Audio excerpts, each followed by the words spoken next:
The end is something that is said at the end of anything. And it's such a vague term. The end. What could it possibly mean?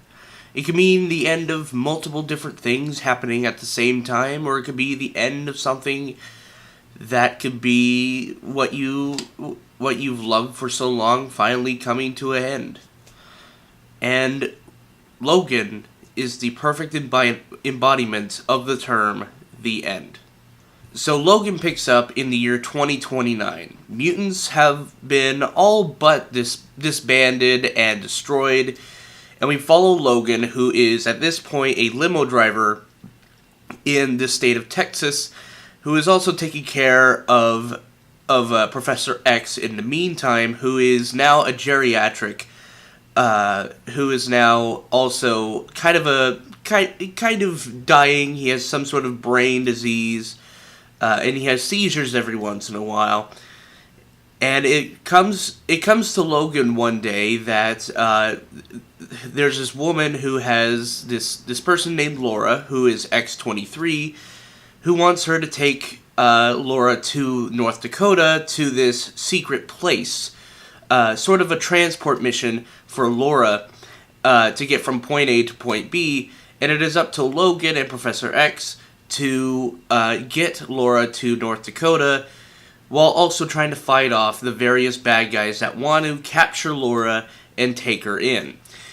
This movie is probably one of the best, if not the best, comic book movie I have seen in the last...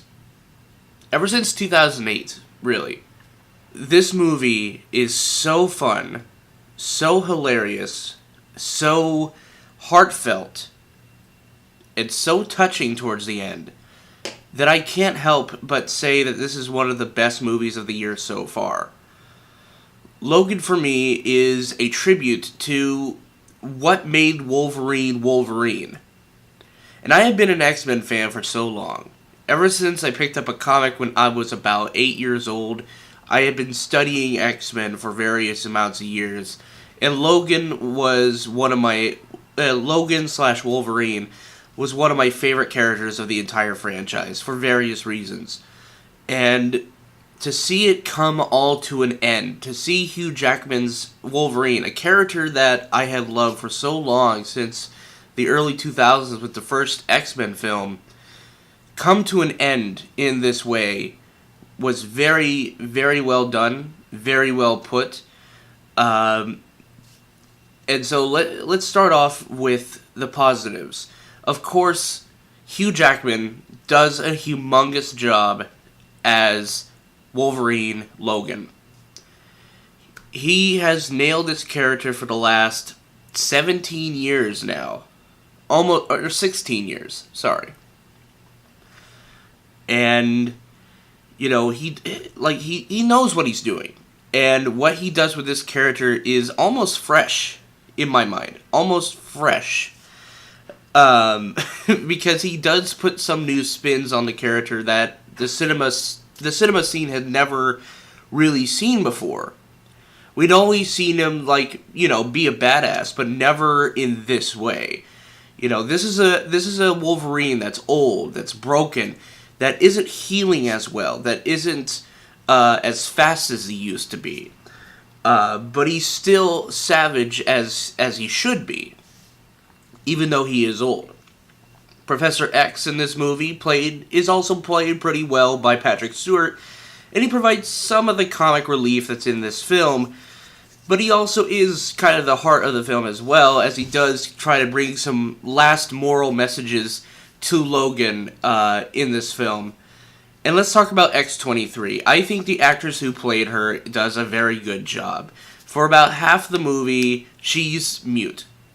And most of the time, you see her facial expressions. You see how she reacts to certain things. There's a certain scene where they're watching a movie, and you know she gets very curious about certain lines in a film, and she moves forward towards the television to try to remember those lines, and that has a nice payoff towards the end.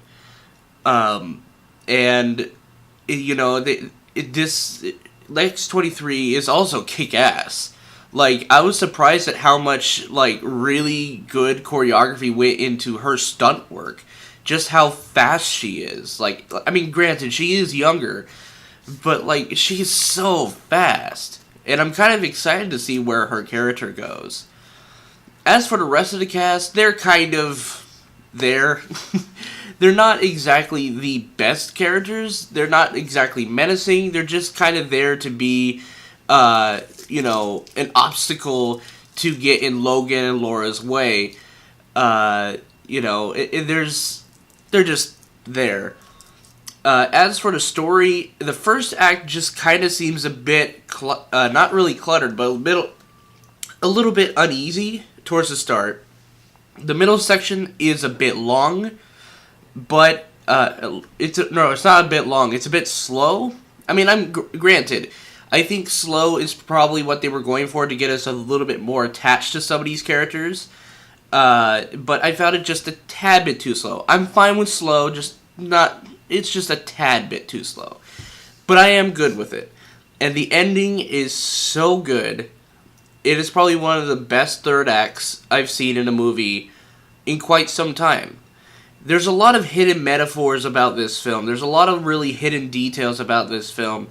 Pay attention closely to the farmhouse scene, and pay attention to how old Logan feels about this entire thing. It's an impressive scene. It definitely is. And the fight that he has with this other person, is something that's very symbolic to the character of Logan. Very, very well put. As for flaws, I have this. As for flaws, I have this with this film.